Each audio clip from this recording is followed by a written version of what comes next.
Un reportage de nos confrères de la presse présidentielle rendu par Guilain Kabaloudi. Les forces armées de la RDC sont dotées d'une nouvelle tenue de combat. La présentation de ce nouvel uniforme a été faite ce jeudi devant la presse par le général-major Kipongo, sous-chef d'état-major chargé de la logistique.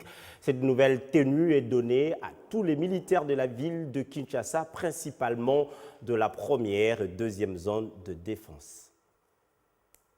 La nouvelle tenue de combat des forces armées de la République démocratique du Congo a été présentée ce jeudi 3 août 2023 à la presse au camp Kokolo par le général-major Kipongo, sous-chef d'état-major chargé de la logistique à l'état-major général des FARDC. Cette nouvelle tenue sera bientôt dotée aux militaires de la première et de la deuxième zone de défense, en commençant par la garnison de Kinshasa.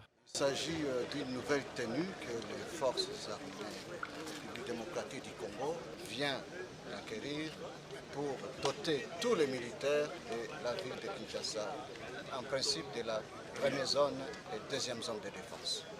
Pour les militaires qui sont en opération, il y a une autre tenue et qui est déjà en circulation à l'est du pays. Mais pour la première et la deuxième zone de défense, voici la tenue qui a été adoptée. Comme ça, nous aurons une distinction entre les gens qui sont en opération, les militaires en opération, et les militaires en garnison. Bien sûr, il y aura une distinction. En voyant de loin, vous verrez que c'est la même tenue. Mais en vous approchant, vous verrez qu'il y a une grande distinction entre la force aérienne et la force navale.